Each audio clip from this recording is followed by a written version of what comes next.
Hello, everybody. We missed you so much. We both had some crazy weeks, and we will get into those.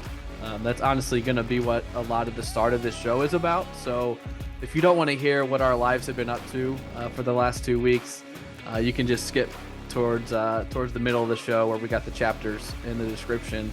Skip to the Illini Football or basketball talk. But we both had some eventful weeks that you might want to hear some of the stories we will get into coming up in a little bit. This is No One Asked Us, episode 85. We took about a 2-week hiatus, maybe a little bit more. Did we do one post-game show or something? I don't know. We haven't done anything for a while because we've kind of been spread out. I did a lot more traveling than I expected to. Logan also did more traveling than he expected, but we're back. We're both back. He's in South Bend. I'm back in Louisville. My life will get crazy here again in a couple weeks. Actually, less than a week. But for now, we're at our home base. We're both fighting through the sickness, down with the sickness, fighting through whatever is going around. So, flu game, sick game for both of us. But we are here. Thank you so much for joining us. I'm Craig. That is Logan. Follow us on all the social media channels on the page in front of you on YouTube or in the description wherever you are listening. This could be a long intro here, but Logan, to start, good to see you. It's been a while. How you doing? Hello. It's been 2 weeks. I had to look it up. Our last show was just a regular episode on December 19th, right before Christmas, right before all the craziness of Christmas happened. There's been a couple Illinois games since then. We have opted to not do post-game shows after those games for multiple reasons.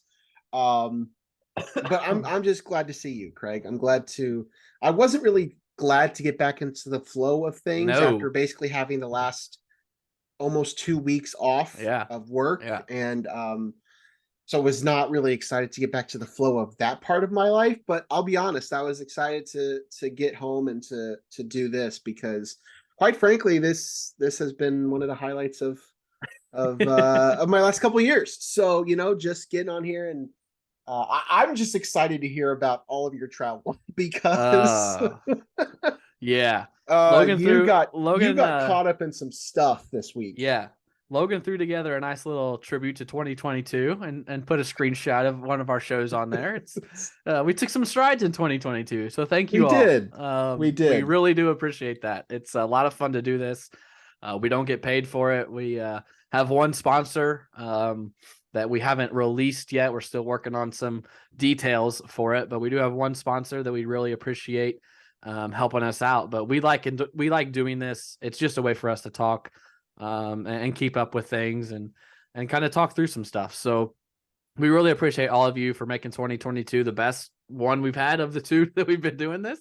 And we hope to continue to grow it. And thank you for your support. We'll get to my travel stuff first. I love that we have a mystery sponsor. We have a mystery sponsor right now.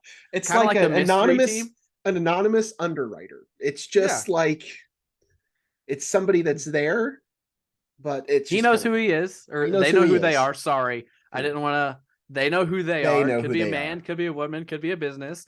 They know who they are. And they really help us out. They've helped with one aspect of the show that we've utilized a lot so far this year, and we will continue into the spring.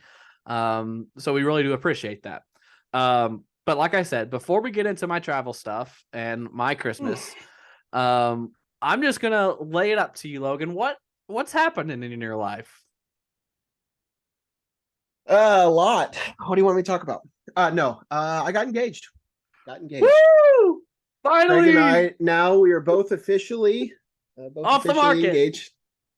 Sorry, ladies. Sorry, ladies. It's over. So that happened. All about it. You didn't give me the details. I did not give you the details. It kind of happened. I don't want to say on a whim, but it did not happen like I had thought it would happen. Welcome to the club. Admittedly, my whole Christmas break didn't really go like I had envisioned. I kind of told you the story before we started. I won't get into the details, but I was not planning to be in my house on Christmas morning. I was expecting to be elsewhere with my family. Things didn't go that way. So it ended up being just Allison and myself here at home on Christmas morning. And it just felt like the right time. She's about the only person on the planet that I think enjoys Christmas more than I do. So when it came down to it, just the two of us here, without any sort of pomps and circumstance, without any spectacle, it was just the right time.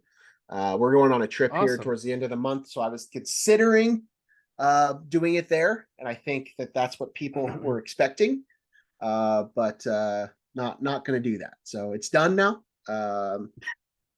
I'm now, officially off the market. So I believe at one point I put in our Twitter bio something about annoying our girlfriends. Yep, gotta change it. That's why we started the show. So I guess I can officially change that now since we're both officially engaged. So no information, no dates, none of that. Please stop asking.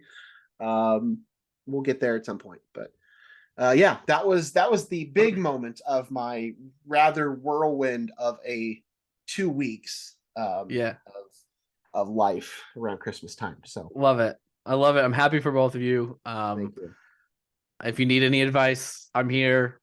We have enjoyed every second of the planning. I know a lot of people have many varying thoughts on wedding planning, but we've enjoyed every second of it.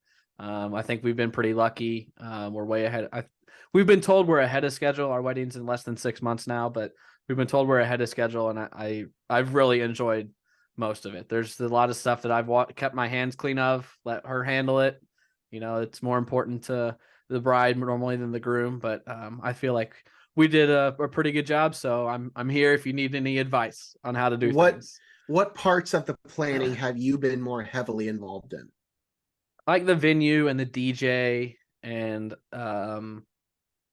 the photographer and the videographer. Obviously, both of our backgrounds come from video and photography, so we both knew what was quality work and what wasn't. So I helped with we found a pretty good guy to do that. Mainly just the venue. My guest list was a little big, admittedly for her.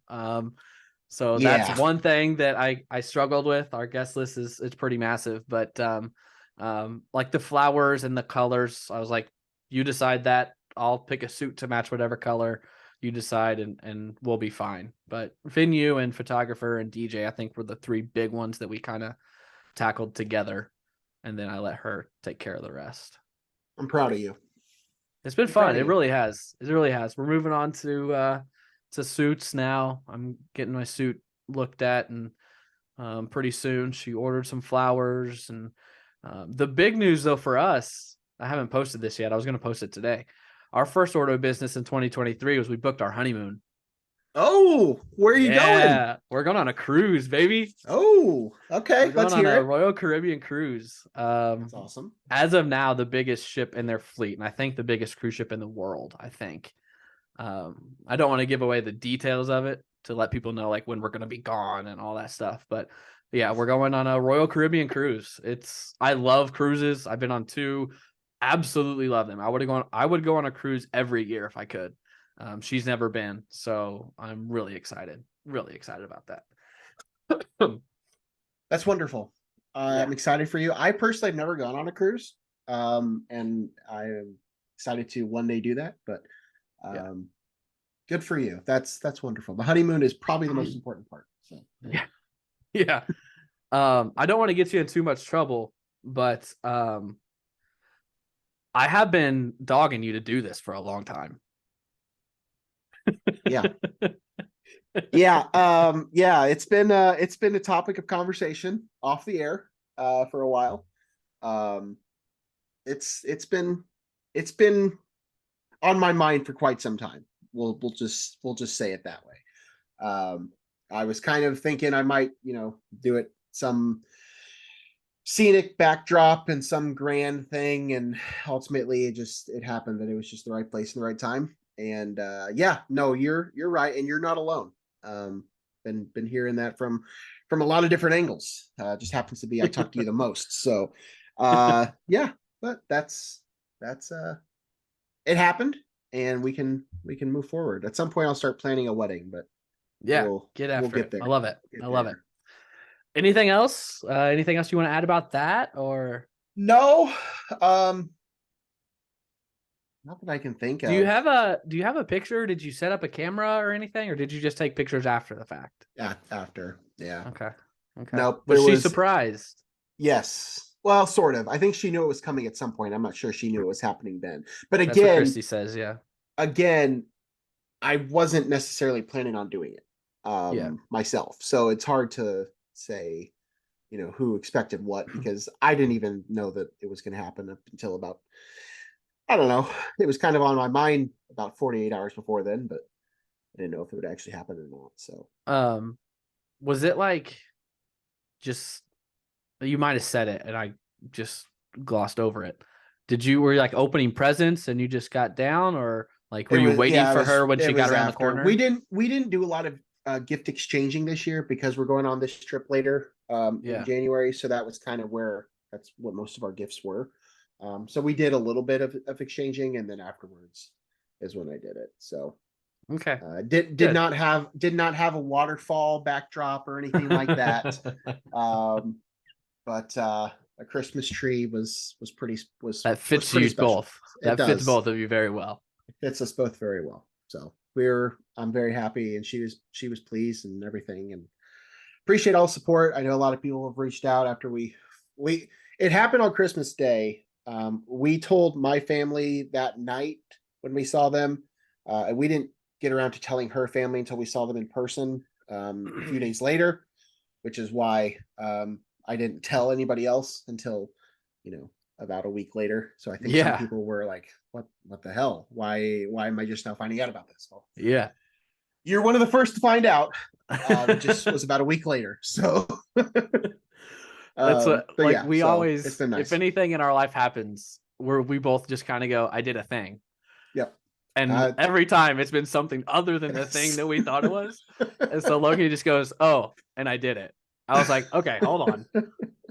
I need more because we've been through this before. He goes, no, I did it. I did the thing. I was like, good. The thing is done. We want to congrats. Happy for both of you. It's going to be awesome. Just don't plan your wedding June 24th of this year. I've already told you I have 3 weddings in the month of June alone to go to, so I will not be having my own in that month any weekend. So you're good there. All right, perfect. Do we want to move on to my saga here? Yeah, I mean, my week was certainly eventful, but not nearly. You were caught up in the biggest news story of the week. With the whole Southwest Airlines debacle.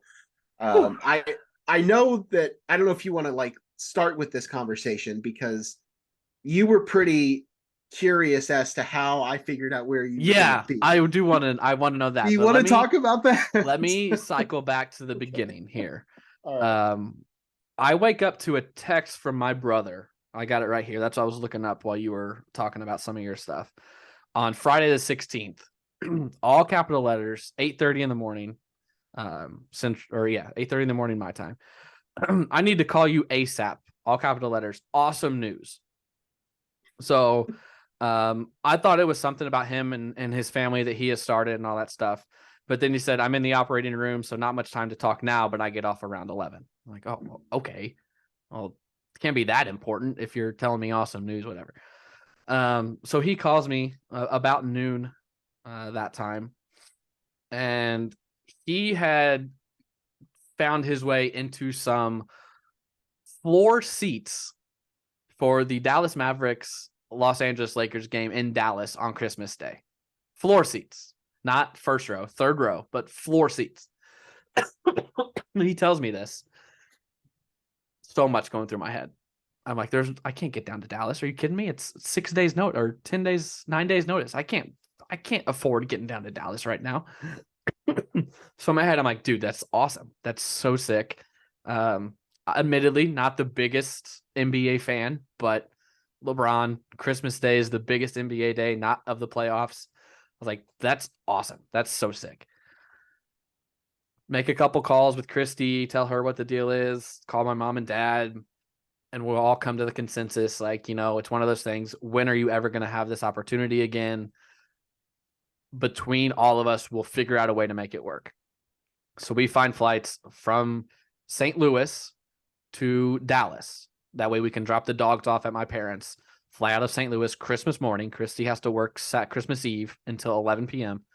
So she would drive over after she got off work. We have the first flight out of St. Louis Sunday morning, Christmas Day, 5:50 a.m., get to Dallas at 7:30. Everything's great. And actually, I just looked at our last episode before we got on to see, look up something. And I don't know if you remember, but I got a phone call during we were recording. It was Christy's dad, and we both kind of had the same concern. There was the storm coming in Thursday, and he was concerned, and it made sense of her driving at 11 p.m. through the night when the worry was that everything was going to ice over because temperatures were below zero. I was like, okay, that makes sense. Yep. So the next day, I'm like, you know what? Why doesn't she just fly out of Louisville? So we changed her flight. Instead of going from St. Louis to Dallas, I would still do St. Louis to Dallas because I'm already there. I take the dogs over. She would, instead of driving to St. Louis, just hop on a flight in Louisville, connect her through Atlanta to get to Dallas a little bit later, like 10:30 in the morning. The game's at 1:30 Central. She would get to Dallas about 10:30 in the morning. So we had it all figured out. Oh, Siri's talking to me here. Had it all figured out. Didn't think anything of it. I was a little concerned that her flight in Atlanta she might miss, but I had no worries about her getting on a plane in Louisville to get to Atlanta. She's getting ready to go to bed Saturday night, and Southwest texts her that her flight from Louisville to Atlanta is canceled 6 hours prior. So she texts me. I went to bed at like 7 p.m. because I had to be at the airport at like 4 a.m. to make my flight. So I'm dead asleep. She texts me. Luckily, an hour later, I wake up just randomly, one of those nights where, you have something going the next day, so you don't sleep great. I wake up at 1 a.m. to her text. I'm like, oh, SHIT. Go wake up my mom. Go tell my dad. He just falls back asleep because he didn't have to worry about it. But I tell my mom, she's like, you got to be kidding me. So call my brother who's in Dallas, all this. So instead of her flying out of Louisville, we find a flight for her out of St. Louis later in the day. So she does end up getting in the car at 1 a.m. in Louisville, driving straight to St. Louis for a flight that she would leave St. Louis at 10:30, while my flight leaves at 5:40. So we're like, okay, like that's our best option. I don't know that you're going to get there in time for the game, but hopefully you'll at least get to Dallas, whatever, blah, blah, blah. So while she's on the drive from Louisville to St. Louis, she calls Southwest about her flight from Louisville through Atlanta to Dallas, talking about, what she can do to get her money back for that, whatever, blah, blah, blah. I get to the airport, get through security. This whole time I'm kind of talking to her, texting her. My mom meets her in Nashville, Illinois on 64, drops my car off. Mom takes her to the airport. As I'm boarding my plane, 10 minutes before boarding, they change gates. I'm like, okay, we're not making the 5:40 time because they just changed the gate to the opposite side of the airport. We're going to be a little delayed. As I'm getting on, like going down the jetway or gangway, whatever, to get on the plane, I look up and the 5:40 departure changes to 6:30. So my flight gets delayed by 50 minutes. So I'm on the plane about 5:10, sitting there. Christy's on her way to St. Louis. And I'm like, there's no way she's going to make this. There's no way. She gets to St. Louis about 6 o'clock. We still haven't moved. She's like, we're almost there. I'm like, okay, I'm still waiting. People keep coming on. Eventually they come on and tell people, if you're on this flight to Dallas to connect to Phoenix, you need to get off. You're not going to make your connecting flight. So seats open up. A couple people get off. 10 minutes later, they read off a list of 10 names, people that didn't show up. So there's empty seats. They start bringing more people on to the plane. Seat next to me is still open. Christy's like, I just got to the airport. I was like, are you kidding me? She goes, no, I'm walking through security right now. I'm like, run to gate E38 right now. The pilot gets on the intercom. He says, our maintenance checks are complete, waiting on a little bit of paperwork, and then we'll be good to go. Seat next to me is still open. I'm like, okay, this is my only chance here. I get up. I go talk to the flight attendant. I'm like, hey, My fiance is on a Southwest flight to Dallas a couple hours later. She's at the gate. Is there any way we can get her on this plane? There's a seat empty next to me. She's like, that's not my call. I have no control over that. I'm like, well, okay. And I turn around, start walking back, and the pilot comes out of the cockpit, and the pilot says he's got plenty of time to use the bathroom. That's okay. And the flight attendant turns around and says, no, his fiance just got through security. He wants to know if she can get on the flight. So he comes back to my seat. I'm only about 5 rows onto the plane. He comes back. He goes, what's her name? I said, Christy Batista. He looks at me. He goes, I'll see what I can do. Walks out to the gate. At that point, this is Christy telling me the story now, so secondhand. She's running to the gate. And he yells at her, are you on this flight? She said, like, can I be? And the pilot goes, are you Christy? She goes, how do you know my name? Long story short, Christy drove from Louisville to St. Louis at 1 a.m. for a 10:30 a.m. flight. My flight ended up getting delayed. There was a seat open next to me. She got on the same flight as me to Dallas. So that's our story incredible. To get down there. Like how many things had to line up for that to happen? That's incredible. So we get down there. Did not tell my brother that she got on the flight. He thought it was just me and we were gonna have to pick her up later. So we pull up to the airport. I call him. He's like, I'm right outside. So I didn't know who he was. I was already outside of the terminal. So I call him. I'm like, where are you? And he says, I'm right outside the door. So I'm walking by the door. I'm like, hold on, I forgot something. He's like, what'd you forget in the airport? And I walk in and Christy comes out and he freaked out. So that's the flight there. So we get to Dallas. Everything's good. That's when everything kind of starts to go crazy. Christmas Day and Christmas the following day is when everything kind of explodes for Southwest and everything starts to get canceled. So I got a little bit concerned, and this should have been the ultimate red flag, because as I was sitting in the plane to go to Dallas before Christy got there, I got an email from Southwest saying that I got a refund or flight credit for Christy's flight, what should have been her Louisville to Dallas flight, but it said Dallas to St. Louis.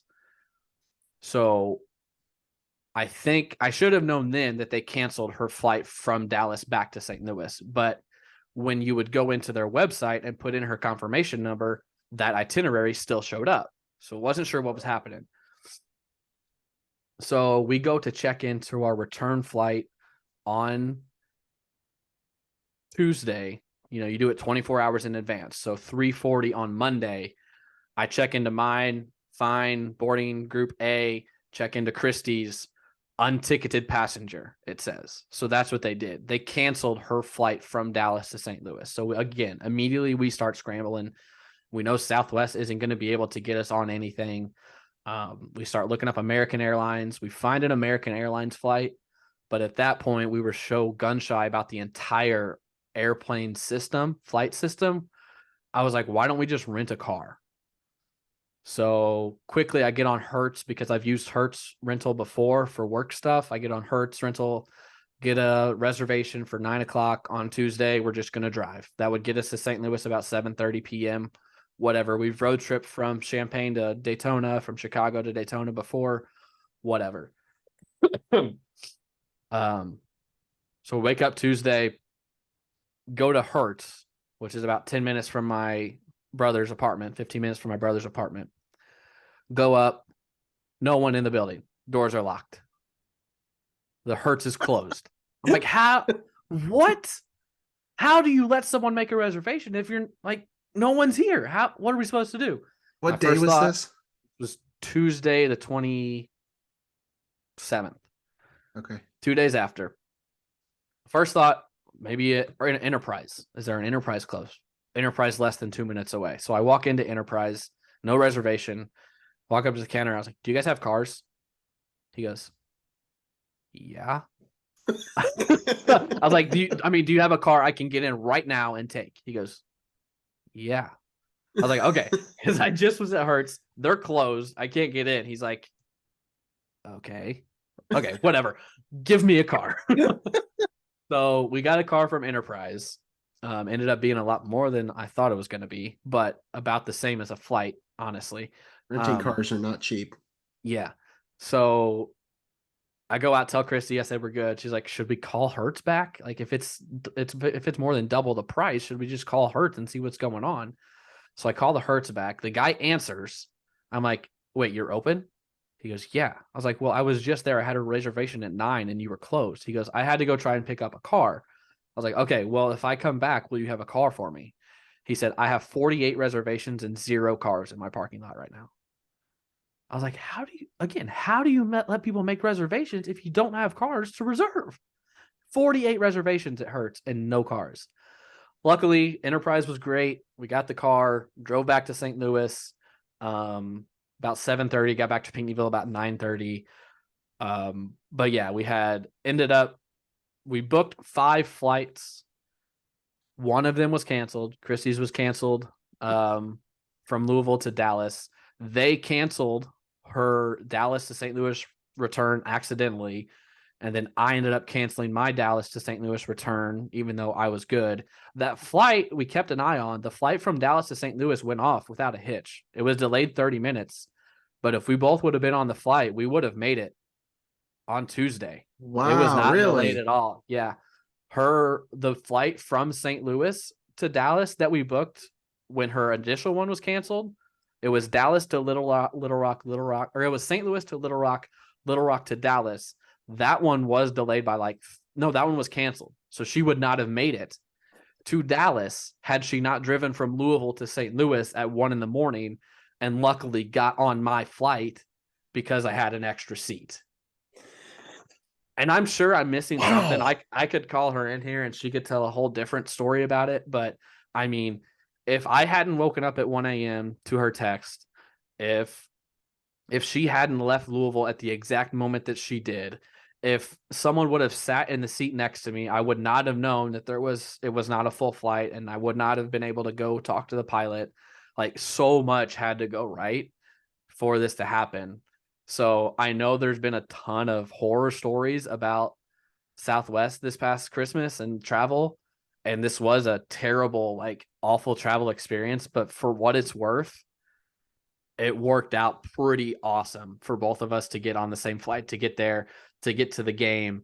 And then, I mean, we had to drive, but I mean, we don't mind driving if it's less than 12 hours, and it was a 10-hour drive. So wasn't the end of the world, but just the whole process and the experience was one of the craziest Christmases I will ever have.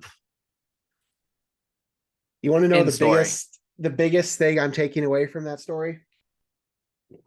Is I get 2,500 or 25,000 rapid rewards from Southwest, which is worth $300 in flights. No, but I'll take them. You were engaged to an absolute angel. That she put up with that nonsense just so that you could go to a Mavs Lakers game. On top of Christmas this, Day. Her birthday is Christmas as well. So that's how she spent her birthday. She spent her birthday and Christmas driving from Louisville to St. Louis, getting on the same flight. I'm not going to the game. I'm not suspecting that she's like a big Luka Doncic fan. No, I mean, she enjoyed it. She very much she doesn't hate sports. Absolute angel, Greg. An angel. Just gonna throw that out there. I can't. So kudos I can't to argue you. that. I can't argue that. You. I think when my brother offered the tickets, I was very much on the fence. I was very much like, we have a wedding to pay for. This is going to cost us more than $1,000. It would be so sick. It would be so awesome to go to. I just don't think realistically that we can make it happen. And she was the one that was like, we need to make this happen. We don't know when we will be able to do this again. So it was her and my parents that were like, we need to do this. Christy's As for the game, I mean, we walked in the same entrance of the game. So we walked in the same entrance as the players, walked right by the locker rooms. I brushed shoulders with Micah Parsons. down in the tunnel. Someone very important was sitting 2 seats in front of us on the front row because his and her rings were solid diamond bands with a huge rock on top. Mark Cuban walked right behind us. I mean, it was electric. It was an experience for sure. Merry For Christmas. sure. Happy birthday, Christy. Yeah. Wow. Okay. Yeah. That's a time. Yeah. That's a time. Sorry to take up so much time. That took up like 20 minutes of the Trust show. me, we don't have anything else we need to talk about. I think that took up way more than 20 minutes. But I'm fortunate that I didn't have to do that type of travel on Christmas. I did plenty of my own travel. In fact, I spent about 6 to 7 hours in the car more than I had already planned to. But that's besides the point. I have been an avid Southwest flyer. So have I.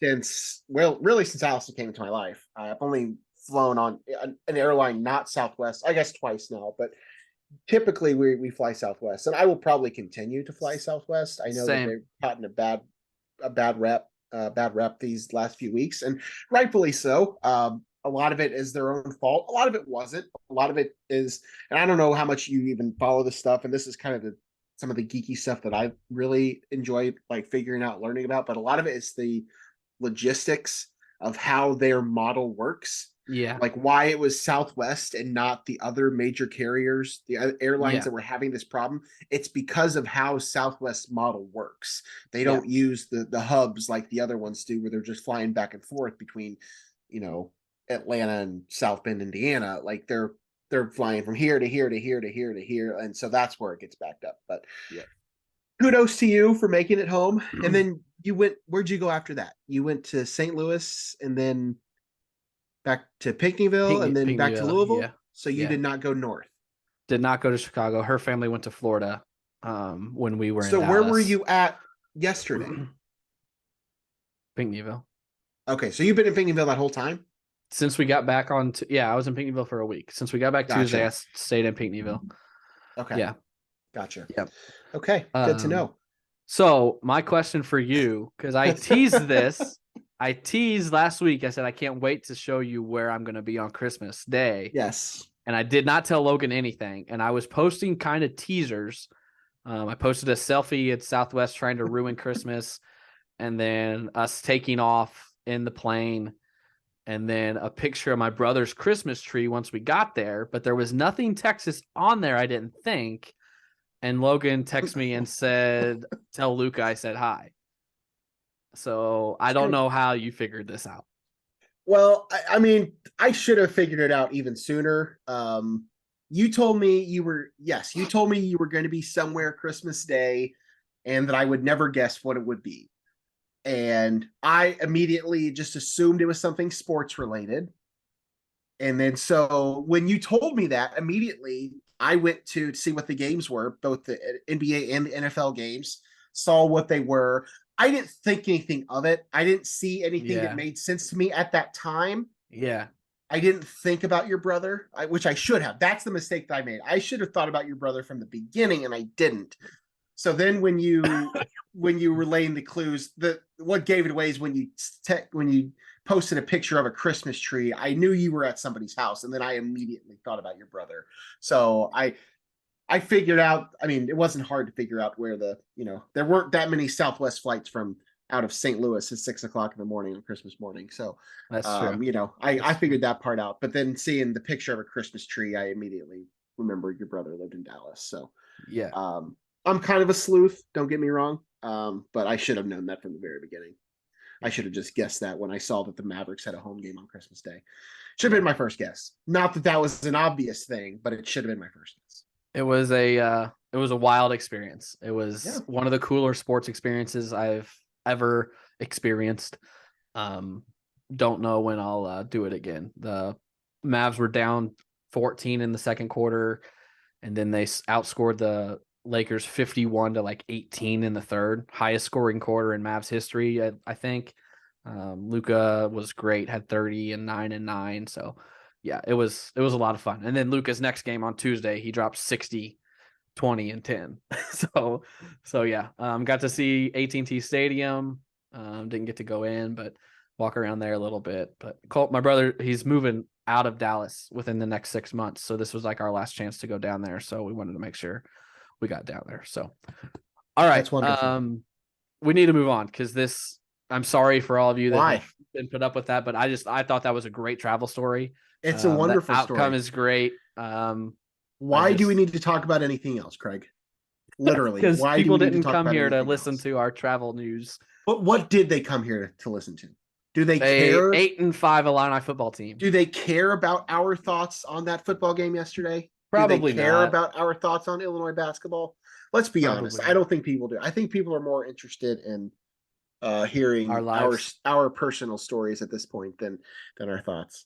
Yeah, but go ahead. Let's do it. Let's do the football. Illinois loses nonsense. the ball game 19-10. Should have been 13-10, but 19-10. Tommy DeVito played pretty well. 23 of 35, 253 and a rushing touchdown. 53 yards for Reggie Love, 9 catches, 114 yards for Isaiah. He had a really good game. Casey Washington also a good game, 8 catches, 74 yards. Matthew Bailey and Kendall Smith each with an INT. Illinois now leads the country in interceptions as a team. And yeah, Illinois led the whole game until the last, what was it? Couple minutes, 5-6 minutes of the game. 19 unanswered points for Mississippi State. Yeah, I mean, I tweeted it through the third quarter. I was just bored to death. It was Illinois was without Chase Brown. Isaiah was great. He was a spark plug. DeVito played really well, but it was just a boring game. Neither team could sustain many drives. I just was not interested. I was not interested in it. It did not keep my attention. I was with my parents and Christy. We were kind of just chatting through it and wasn't really paying close attention because that's just where I was. I mean, Sidney Brown wasn't playing. Chase Brown wasn't playing. Devin Witherspoon wasn't playing. I just didn't really care for it. I figured Illinois was going to lose. But once it was close, I was obviously upset that they didn't win. But yeah, it was just about what I expected. A low-scoring game. Mississippi State has had an emotional 2 weeks going through what they went through. I figured they weren't going to come out with weren't going to come out super hot, and I didn't expect much from Illinois because they just don't have a high-powered offense. So it played out about as I would have expected it to play out. Yeah, you mentioned it. Mississippi State tied the game just inside the fourth quarter, once the fourth quarter started. But then after that, it was a tie football game until there were 4 seconds left when they kicked that field goal. Yeah, I mean, I did not expect Illinois to win this game. This was a prime example of as to why I just don't love bowl games. I just don't. Yeah. I know that there are good ones, and I understand that, and I know that for certain programs and certain players, it means more than others. And I'm not going to try and sit here and speak negatively about this game for Mississippi State, what it means for them and everything. But like for Illinois, this game was essentially meaningless. This was trying to get a good look maybe at what you got next year and giving Tommy DeVito one last go at it. It means nothing. Your best 3 players probably didn't play in this game or close to it. I don't know. I watched the whole thing, but as you said, as you mentioned, I had my interest was lackluster at best. The game did very little to hold my attention. Whatever. They got to go to a bowl game. They got to go to a pretty big bowl game. So that's really what to take away from this. Is they got to play in it. They got to play in a New Year's Day, essentially, bowl game against a pretty good SEC team. And you almost beat them. Obviously, the score was a little more lopsided than what it actually was. That final touchdown came on a bunch of crap. I didn't have any money on it, but I feel bad for those that did. What else can you say? It's happy they got there, happy they got the opportunity. In a different universe, I could have seen myself being at that game. But It's over. We move The on. We look ahead to next year because I think Illinois football is building something right now. And this isn't. I saw somebody mention it. This isn't the closing of a story or whatever. This is a chapter. This is the first step in building what they're building, and you want to expect them to go to bowl games like this on a consistent basis, and in a couple years maybe contend to actually get in a playoff when that's expanded. Just gonna, I would argue that this is farther than the first step. I think last year was a good first step where I agree. 5 of your 7 losses were one possession, or 6 of your 7 losses were one possession, and you're a couple plays away from being in a bowl game. Yeah. Like you said, and Joey Wagner tweeted this out, there were only 4 college football games that went final after Illinois this year. You had the Cotton Bowl, the Citrus Bowl, the Rose Bowl, and then the championship next week. I mean, the later you get in bowl season, the more prestigious they are for the most part. I know there were a couple New Year's Sixes before Illinois' game, but I mean, it's another step forward because 8 wins is if Brett Bielema wins 8 games every year for the next 10 years, he will have a statue out front of Memorial Stadium. I mean, Illinois hasn't had that. Having said that,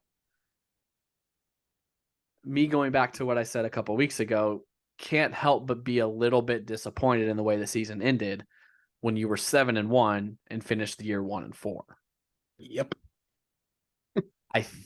That is probably the main reason why I was so kind of checked out of this game, was because you're 7-1 with Michigan State coming in, who just had 8 players suspended, is a 3-6 football team, and you lay an egg. And the next week you lay an egg against Purdue, and then Michigan you could have won, which I don't think many expected, but you could have won. Now you crush Northwestern, but then you lose your bowl game. So you finish the year 1-4 after starting 7-1.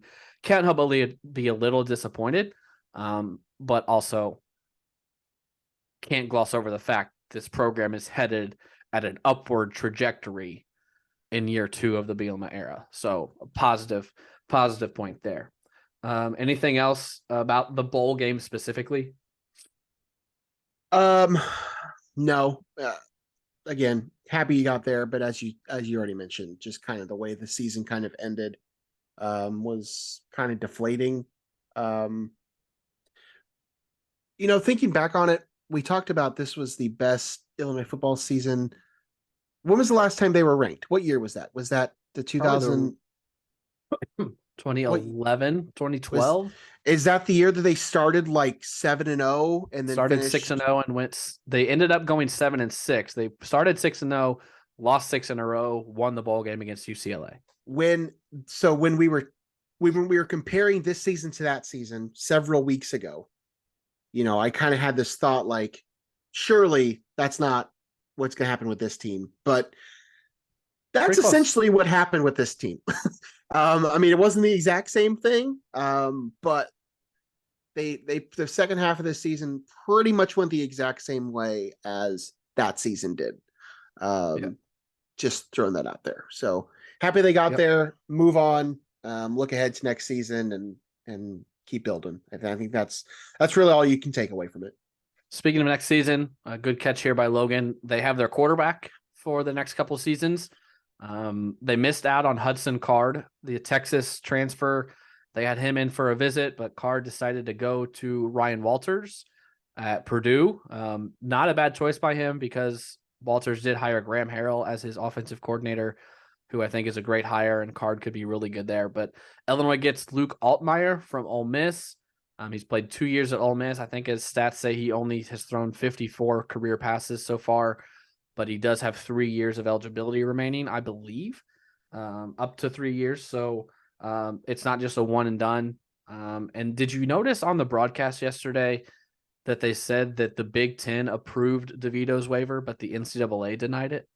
Did you notice that? I did not catch that. No. Yeah, they said the Big Ten approved another year for DeVito, but the NCAA as a body denied it. So take that for what it's worth. I mean, that's just the NCAA being the NCAA. Yeah. Don't really know what to expect with Altmaier. Obviously, not No. a large sample size. He was in the battle with Jackson Dart at Ole Miss in the preseason. Dart beat him out for the starting job at Ole Miss. He did play in was it Sugar Bowl last year that they lost to Baylor because Matt Corral got hurt. If you remember that, Altmaier came in and finished their bowl game against Baylor last year. But we shall see. We shall see. But the quarterback is in place, which is a good step. We'll be here for spring ball to get the program, to get the playbook going. I mean, I think it makes sense. I know you probably wanted to get somebody probably with a little more experience, but Yeah. Illinois has been a landing place for transfer quarterbacks. They haven't had a freshman start at quarterbacks since Nathan Schillhouse. Yep. I mean, whatever. I don't. Yeah, there's not a lot of sample size here. It's not a lot to work off of, but he was at a good program. Played a little bit at a good program. Was in competition for that position for a good program. So, yep. You have to think that means something. And if Barry Lunny can do something with him like he's done with Tommy DeVito, then I think you'll be in good shape for the next couple of years with him. So, yep. I'm all for it. Would love to get a bigger name, somebody with a little more experience. But all things considered, I think Altmaier is a good fit. Yep. Yeah. So there's Illinois. Other Big Ten stuff. Bowl games. They're 5-4 right now. Wisconsin, Minnesota, Maryland, Iowa, and Penn State all won their bowl games. Illinois, Purdue, Ohio State, and Michigan have lost theirs. All four of those came. Ohio State and Michigan were Saturday. Illinois and Purdue were Monday. So the Big Ten started 4-0, and they had finished 1-4 so far. How much of those have you watched? Any thoughts there? I didn't watch many of the early ones. I did watch both semifinal games. I did not watch Purdue. I watched a little bit of the Rose Bowl. Those early ones, I'm not really surprised. I think those early ones kind of made sense that the Big Ten teams won those games. Yeah. I was kind of surprised by the results in some of these, some of the later ones, especially those semifinal games. I did not see TCU coming at all. I don't know that many people picked TCU to win that game over Michigan. I think Michigan was the clear favorite. Mm-hmm. Did not see that one coming. And then Ohio State should have won that game. And they botched it down the stretch. Which is unfortunate. But Big Ten performing like they do in basketball. Getting teams to the dance, but they can't seem to figure it out at the end. Specific score here: LSU beat Purdue 63-7. Yeah, didn't watch a single second of it. No, but I can't say that I'm surprised by that score. No, I'm not either. Purdue was not very good, and LSU was a top 10 team. So that one's a rough week for Purdue. It is Georgia versus TCU for the national championship. Man, this TCU story just continues to get better and better. I don't see the ending they want, but if it happens, I didn't see them getting this far.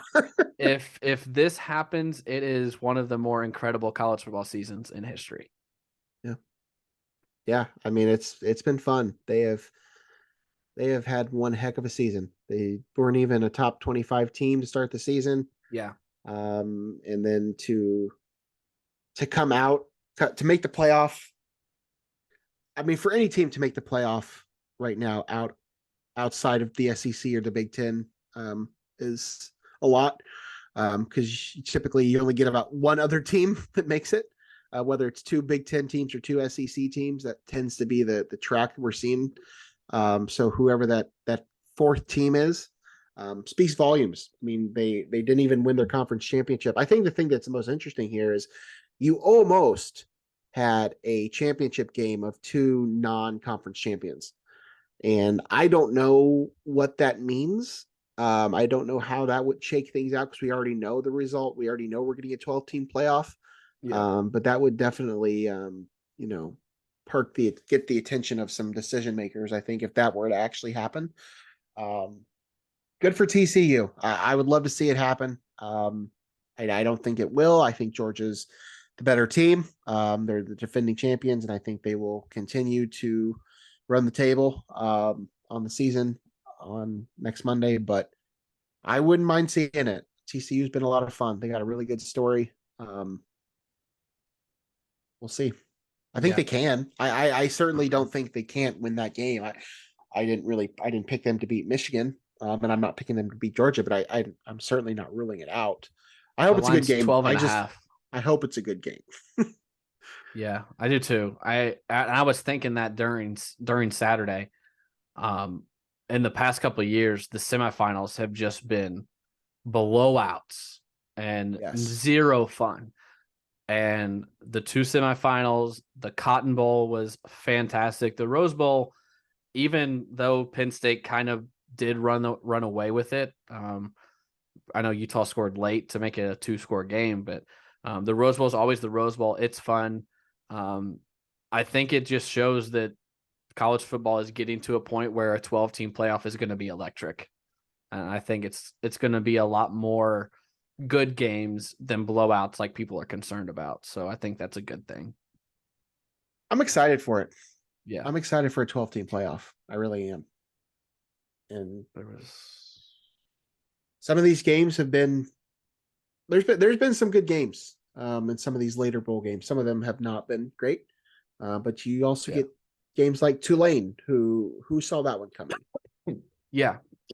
Yeah. There was something else, college football, that I was gonna bring up, and now I can't remember. So, our pick your pick update. We picked 20 bowl games 2 weeks ago in our episode.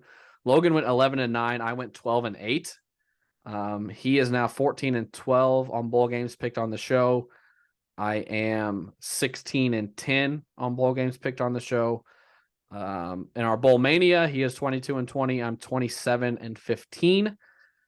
For the season, on games we picked on the show, verbally here on the show, Logan is 56-42. Craig is 56-42. For all the marbles, Logan Lee, TCU or Georgia? Georgia. Yeah, we're gonna tie. I can't pick TCU. Yeah, we'll finish in a tie one way or the other. I'm glad that we did this a little differently. I thought we would, maybe have a little bit of a different result. That was the whole point of the pick your pick, was that so we'd be picking different games and have different results. But at the end of the day, same exact score. Doesn't matter. So does one of us need to take TCU in order to have an actual winner at the end of this? I'm not. I can't do it. I'm taking Georgia. This is just for fun, right? Yeah. There's no prize at the end of this. There wasn't last year. Okay, I'll take TCU. Okay. Why not? Why not? Why not? Hypnotoad. Hypnotoad. All right. Anything else? College frogs football? And dogs. No, I'm ready. Bring on Monday night. It's gonna be a fun night. And what time's the kick? Is it another 9 o'clock kick? I don't remember. I don't know. It's always so late Eastern time. I'm looking it up. I got it right here. 7:30 kickoff. They've moved it up for you. Hey, they know how much you've bitched about it.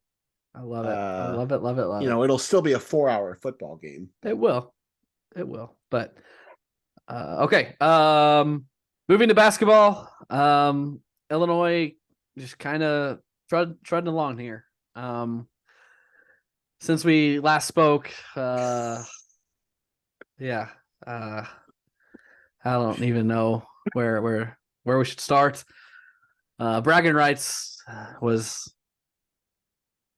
so there's that, and then they beat. See my shirt? I did see your shirt. Is that a homage? It is. I saw the H on. Because we're talking about basketball. I love the the Nickelodeon. Nickelodeon, Rugrats, Tommy, Chucky, NBA Jam style Oh, I shirt. didn't even put the NBA Jam Yeah, it's NBA Jam. to it. Yeah. Gotcha. I don't really want to talk about Illinois basketball. So Let's yeah, be there's Illinois honest. basketball. We It's will move on. no, I mean, ever since I watched that godforsaken game, things have just Mhm. gone to shit. And I'm still optimistic. Like I think things will turn around. I think things will improve, and I think they will figure some things out once conference play gets going here tomorrow. But there's very little reason to feel optimistic about how the 2022 calendar ended. Yeah. That was just an abysmal showing. They go to New York City and they pull off a great upset against a really good Texas team, and ever since then, it's just been a mess. Losing at home, getting throttled by Penn State at home, and then winning, beating Alabama A&M by 20. But honestly, that was a terrible basketball game. Yeah. That was Yeah. the 20-point difference. It honestly should have been 40. That's how bad it was. You lose to Missouri, who was proven to be a decent team, but you still not even you got throttled by Mizzou. And Didn't show then up. yeah, you didn't show up against Mizzou. Then you beat Bethune-Cookman by 30, which you should. But like, I don't know. Again, I am still optimistic. I do think things will turn around, and I do think this is a tournament team. I do think they already have a tournament resume, but they already have a couple losses that I'm just a little concerned with. We'll see if the off the court things have resolved themselves. I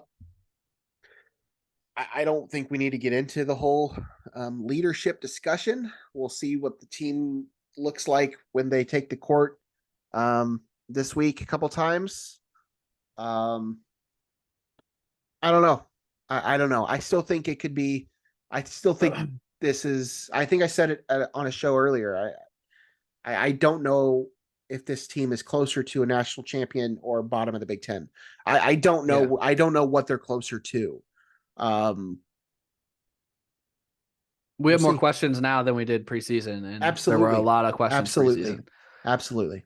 Running through some things. Unranked in the AP poll. Is that 2 weeks in a row now? Yeah. Yes. Would have been 2 weeks unranked. Still 24th in the coaches as I looked this afternoon. Really? Purdue. Yeah. Purdue is 1, Wisconsin I didn't even 14, realize that. Indiana 15, Ohio State 24, Illinois and Michigan State receiving votes in the AP poll. Other rankings around the country in the net, were 40th, Ken Palm 28th, Evan Maya 24th, Bart Torvik 36th, and then a couple bracketologies. I checked ESPN this morning. Illinois was an 8 seed, and I just checked just now. Fox College Hoops, Mike DeCourcy has Illinois as a 10 seed. Same as Penn State, Utah, and Auburn. I find that hard to believe when you have 2 of the best wins in the country against UCLA and Texas. You should be a top 8 seed. I haven't done, and the losses aren't bad losses. They're all to tournament teams. So I don't understand the 10 seed. I haven't done the bracketology stuff. I started to a little bit a few weeks ago, but not since this season has gone off the rails. But yeah, I have a hard time with the 10 seed. I don't think this resume right now screams 10 seed. I think what he's going for is that they have yet to win a Big Ten game. They're 0-2 in Big Ten play. So that's not good. That's not what you want. But let me look at Bracket Matrix has a 7. I haven't even visited. I've been so annoyed with Illinois basketball that I haven't even looked at this site. So let's see, where are they at now? So you already mentioned it. I think 40 in the net, 28 in Ken Palm. They're 2-3 in quad 1. They're 0-1 in quad 2. That's got to be the Penn State, right? Yes. Or is that Maryland? Penn State is quad 2. Yeah. Yeah. So 2-3 in quad 1 is not good either. I mean, 3 losses is not a good way to start.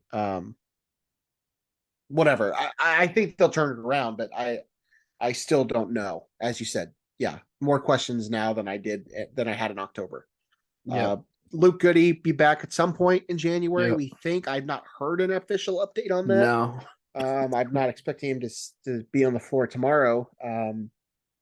We didn't mention that Zachary Perrine is with the team now. It's here. Yep. He is on the sidelines. He is dressed. I don't know if or when we'll see him, but I think you he got is to try and here. redshirt him at this point, right? He's I not would going to think so, contribute yeah. anything.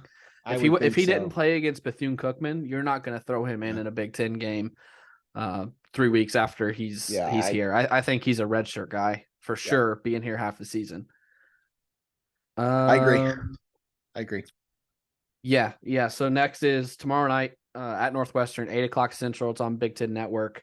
My buddy just texted me the line's 1.5, I believe, is what he's saying, which I don't think Northwestern is near as bad as people thought they were going to be. No. I don't know their resume, though. I don't know what kind of wins they have. Northwestern 63 and KenPom, they're 10-3. They lost to Ohio State by 16 on New Year's Day. They lost to Pitt earlier in the season by 29. And they lost to Auburn by 1 early in the season in November. So for what it's worth, 10-3. It would be a quad 1 win. It would be a quad 1 win on the road at Northwestern. Yeah. Yeah. That makes sense. Road games mean a lot more for net rankings than home games or neutral sites. So they are 1-1 in the Big Ten. They did have that upset of Michigan State at Michigan State early in the season. And then they lost to Ohio State on Sunday. So it's going to be I think it's going to be a battle. They're better and tougher tested than I think people might assume a normal Northwestern team. So you can't overlook them, which I think this team has done. I don't know where this team's heart and fight is coming from, but they're going to have to bring it or else they're going to get beat. And if they don't bring it, they could get beat every game the rest of the year. They could lose to every single Big Ten team if they don't bring it. That's what I'm just literally what I'm saying. Like I do not know if this team is closer to national champion or back of the Big Ten. I honestly don't know.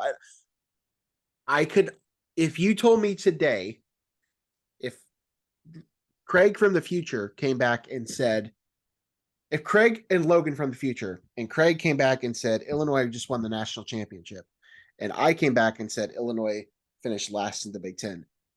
If one of those two things are true, would have no clue who to believe. No clue.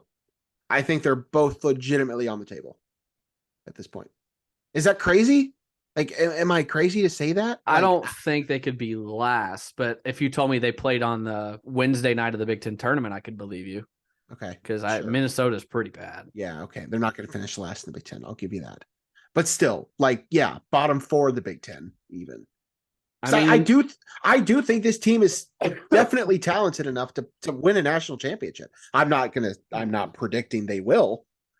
Did you see? I don't know if they are. They have wins over Texas and UCLA in those type of environments. I'm not saying they will, but I'm saying they are talented enough to, I think. But again, I've also seen them play poorly enough that they could be a first day of the Big Ten tournament team. So yeah. Are we going to Big Ten tournament this year? Not if they're playing on the first day. What was I going to say? I was going to say something else. I can't remember. But after Wednesday, they do play Saturday back at home against Wisconsin. I will be there. I'm going to that game. It's a 12:30 Central tip on ESPN2. Wisconsin currently ranked 14th in the country. There were serious talks after the Braggin Rights to sell our tickets. It's a group of 6 of us. We did the same trip last year for the Arizona game. I don't know if you remember that. It's this similar. I think 4 of the 6 guys are the same, and then 2 guys are going that did not go last year, and vice versa. But yeah, we were going to that game, and after we're all in the same group chat, and after Braggin Rights, there was serious contemplations about not going, selling our tickets and not going. I said I'm still in, even if how'd I say it? I'm still in. I've just tempered my expectations for the trip. Like, I'm no longer expecting this raucous environment in Illinois to just score 80 points and Terrence Shannon to throw down 5 tomahawk dunks. Like, I'm just going to experience an Illinois game. I'm hoping that we make this a yearly thing and pick out a game and go to. So I'm hoping that this is kind of like continuing that and just have fun back in Champaign. So I convinced them not to sell, but I will be there for this. So I just hope to see a good showing. I just hope you have better success with the internet than I did. Well, I'm an employee, so I have access to the Wi-Fi. Exactly. That's why I said it. As for post-game show, don't know how that's going to go. Yeah, I don't know. Don't know. Last year, for this game, we weren't doing post-game shows yet when I went for the Arizona game. But when I went back for the Penn State game, we did. I was with my dad, and we did it from the stadium. But don't know that that'll be the case this time around. Wisconsin is 10-2, losses to Kansas and Wake Forest. They're 2-0 in the Big Ten with wins over Maryland and Iowa. They play Minnesota tonight in Madison. So that's where we're at with basketball. Anything else men's basketball related? No.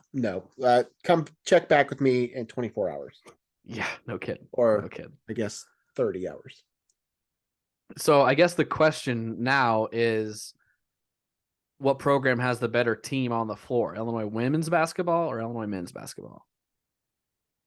Well, I mean, I think it has to be Illinois women's basketball right now. It has to be Illinois women's basketball. I mean, I don't think they're a team that I'm not saying that they're a national championship contender. Like I'm still confident that the men can be. But right now, they are playing like one of the best teams in the Big Ten. They just beat one of the best teams in the Big Ten at home. They just went on the road and won a Big Ten game. They almost beat Indiana a few weeks ago, and they play Indiana again coming up here soon. Illinois women's basketball is legit. They're wagging.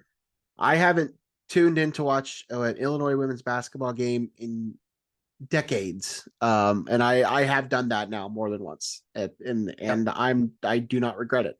I only wish more of their games were on the mothership and not on streaming. But maybe they will be if they keep. Maybe winning, they might get. They'll shifted. move some of them from plus to regular. But I tuned in for the end of the Iowa game. The last couple minutes of that, Illinois beat Iowa by 5 or 6 or something like that. Caitlin Clark had 30 plus, but fouled out late in the game, and Illinois was able to hold on. What do you have written down here? 13-2, 3-1 in the Big Ten. They won at Wisconsin on Thursday and then beat number 12 Iowa at home on Sunday.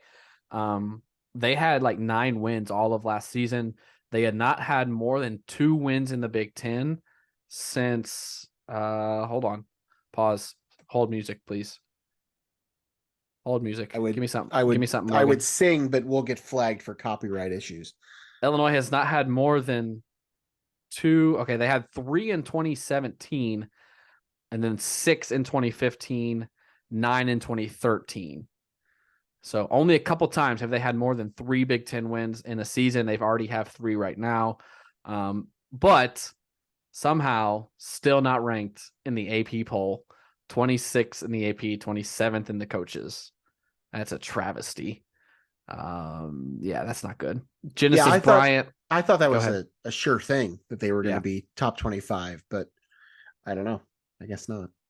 Genesis Bryant named co-Big Ten Player of the Week and named ESPN's Player of the Week. She averaged 19 points in their 2 wins last week. There was something else I was going to... Bracketology on ESPN has Illinois as a 7 seed in the NCAA tournament right now, have not made the NCAA tournament since 2003. Wow. I was just a wee little lad. 2003. They're good, man. They're good. They've been a lot of fun to watch so far. They can shoot the crap out of the ball, man. Yeah. No, they're good. They can light it up. Shauna Green's done miraculous things there already, and she's been in Champaign for all of 5 months. Shauna Green, noted, good dancer. Great dancer. Excellent dancer. Little gritty action after the game in the locker room on Sunday. Phenomenal. Great coach, better dancer. I know we said this on our last show because they were playing well then, but if you find them on your TV guide or wherever you get your TV service. If you find them, check them out. Give them a chance. They're fun to watch. It's not like the last 10 years of Illinois basketball that you've seen. Why are you making that face? I just realized that my camera is far more zoomed out now than it was Yes. earlier on in this show. I have no idea how to control my technology, man. I don't get it. I usually this stuff doesn't beat me, but like this technology is destroying me. I have no idea why. Go on. Watch Illinois women's basketball if they're on your TV. Give them a chance. They're fun. If you're in Champaign, go. They had a great crowd on Sunday, from what I saw on the broadcast.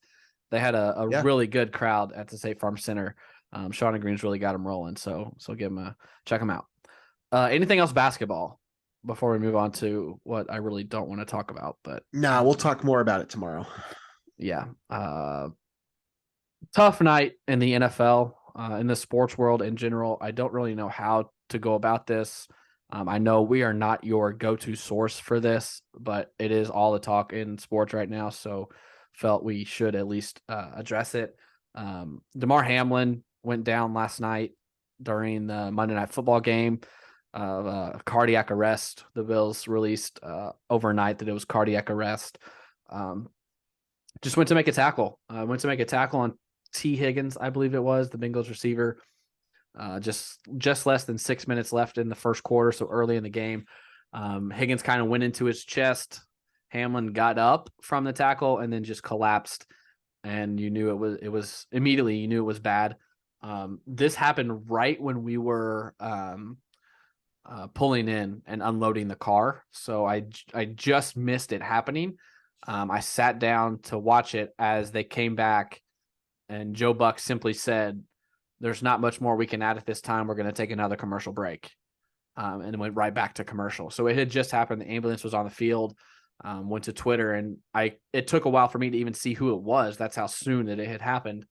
But I don't know what to think, because, we see this all the time. And they kept saying last night, Schefter kept saying, we've never seen an ambulance on the field. We've never seen anything like that. Well, it's different because they bring in the ambulance on all the time for high school. The ambulance is right there. They're bringing it on for high school. So that didn't shock me as much as when they said they administered CPR to him and AED to him on the field. That's when I was like, okay, this is something we've never seen before, because I have never heard of them administering CPR or any sort of AED or anything like that on the field. That's when I knew, okay, this dude's life could be in danger. And I almost couldn't go to sleep last night, but then I started seeing stuff that they weren't going to be an update, and there was nothing more to say, and they were going to wait till tomorrow. So I was like, okay, I got to go to sleep. But it was like one of those things where I was like, I'm not going to be able to go to sleep until I have an update that this dude's alive, because I can't handle a guy dying playing a sport that he loves, and it's never happened before. So it was a heavy night. As for what happened on the field, I don't know how you saw it or if you were watching or how you consumed it, but the whole CPR thing really, really hit me. Yeah, it was tough. I was not watching right at that moment. I was finishing up another show, and I was about ready to turn on the football game. And right before that, I had seen things on Facebook and Twitter, and that's when I figured out what was happening. So I didn't witness. I don't think they didn't show. They did not show a replay. They didn't show the CPR being administered on the field. No, on TV. People in the stadium saw it. Players saw it. The players created a human wall, so no one could see what was happening. Yeah. No, that was tough. That was a tough watch. That was a tough night for everybody who cares about football, cares about people. That's just not something you want to see.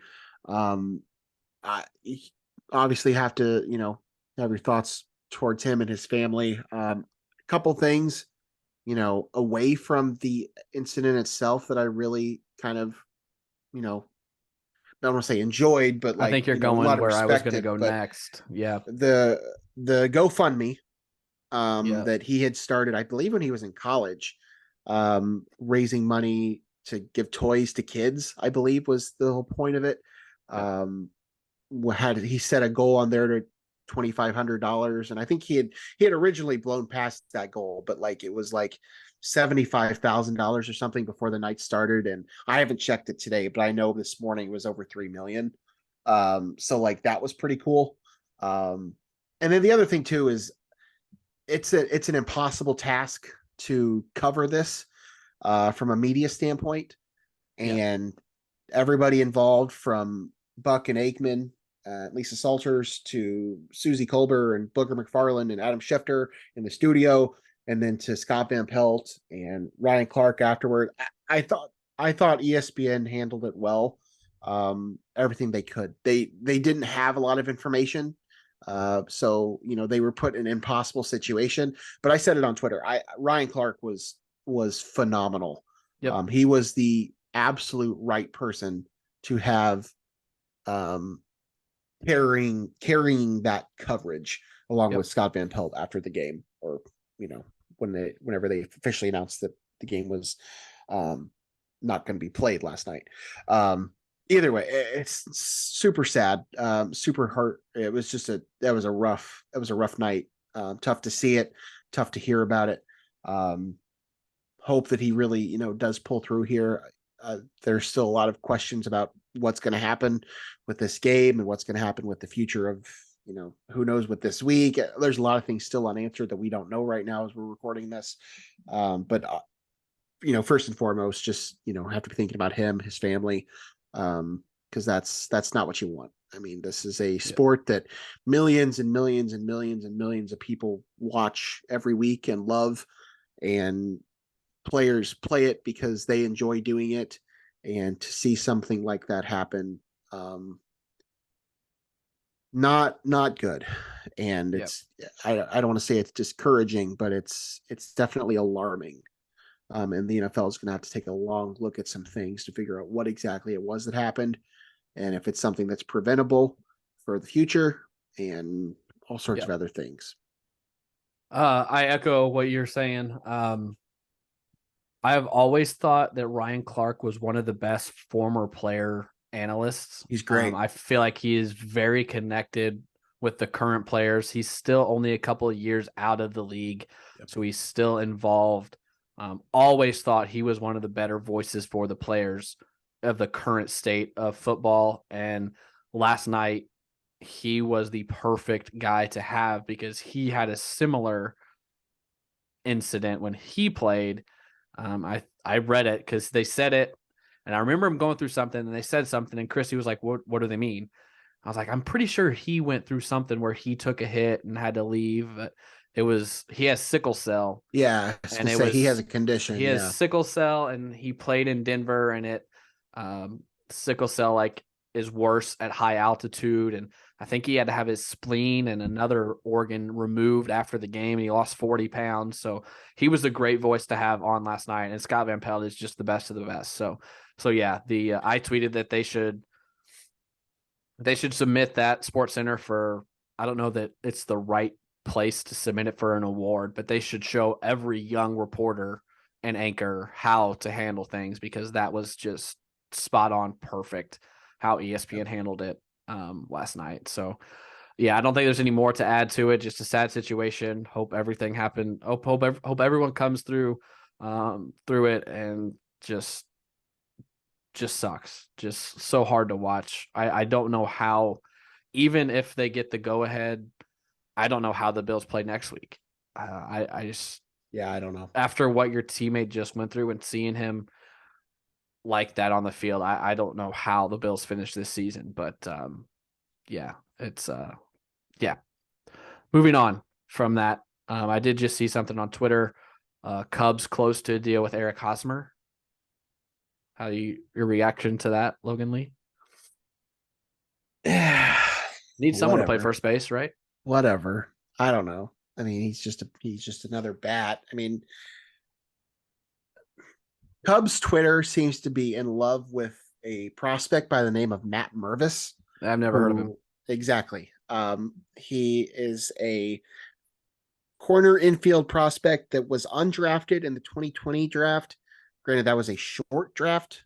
And he absolutely raked through 3 levels of minor league baseball this year, and Cubs Twitter believes he is like the future at first base for the Cubs. And I'm not saying that he's not, but I have seen nothing but like this is the guy. This is the guy. So I'm not saying that it doesn't make sense to add a Eric Hosmer, because I think they're both left-handed bats. And I don't know, whatever. The Cubs have to add guys at this point. The way I see it, they still have at least 1 or 2 more spots in their lineup that are available. Trey Mancini would be my preference if we're going first baseman, but maybe they'll do both. Who knows? Love Trey Mancini. I do too. Love Trey Mancini. I do too. Illinois football note: Quan Martin, Jartavius Martin, declared for the draft. Everything from me. Did he have eligibility left? I thought he was a senior, but I don't know. Anyways, he is declaring for the draft, so another secondary piece to fill for Illini football. A couple movie TV things here, Logan. Glass Onion. I can't wait to watch it. What'd you think? It was wonderful. Glass Onion was wonderful. I finally got around to seeing it, and it was beautiful. Great film. Easily a top 5 movie of the year for me. Wow. Yeah, really good. I mean, it is a worthy successor to the first one. Love Knives Out, and this one was, I mean, I don't know if it's just as good. I don't know that the script was quite as crisp, but it was a great movie. Thoroughly enjoyed it. Good. I'm looking forward to watching that one. I love Knives Out. Christy, I don't think liked it as much as me. I think she might have fell asleep, but she does that a lot in movies. But that's a choice. I thoroughly enjoyed the first one, so I'm looking forward to this. The cast is great cast. Outstanding. Outstanding. I shouldn't have put this on the rundown to get your reaction, but I see that you saw it. I finally got around to watching Top Gun Maverick. Movie literally came out 7 years ago. It is streaming now, so that's where I watch all my movies. But I think it was right there with the first one. I loved it. I loved it. Oh, it's better than the first one. You think it's better than the first one? Yeah, the first one was not in any discussion for Best Picture award. This one is an absolute conversation to be a nominee. So yeah, I mean, it is head and shoulders a better movie than the first one. Okay. Now the question is, how well does it work for you as a sequel and all these things? That's where you can debate it. But yeah, I mean, I don't think there's any debate that it's not a better movie than the first one. I thought the storyline was great. I thought Miles Teller could be Goose's son. Yeah. Like they were very, very similar looking. Yeah, I thought it was fantastic. I really regret it's a wonderful movie to the theater to see it with all the surround sound and that's one that you probably should have seen on the big screen. But glad you watched it. Watched it. It's a really good movie. It is also in my top 5 for the year. So 2 wonderful movies that we both got the chance to watch this weekend. So good for us. Good. Anything else? Nah, we've been on here for a while. We have. You took all the late news from me. We're gonna go rest our voices. Hopefully we recover by tomorrow night. We'll likely have a post-game show since we're both at home and in our studios, access to our studios. So yeah, there's that. It's I almost said 9 o'clock Eastern tip, 8 o'clock Central tip, Big Ten Network in Evanston against the Wildcats. So check it out. Hopefully we can talk about how far is that for you? 2 hours? It'll be a little over 2 hours. But I'm not going. I do have 2 full weeks off here starting on Monday. I need to go somewhere, and I don't know where to go. There's a potential that I go to Florida. I'm not going north, Logan. I'm not going north to South Bend. Not happening. If anything, I'm going south. Snowbird here for a couple weeks, but that's what I'm doing. Thanks for listening. Thanks for tuning in. Like, subscribe, all that good stuff. We will see you for our regularly scheduled show sometime next week. For those that consume the post-game shows, see you tomorrow. Bye.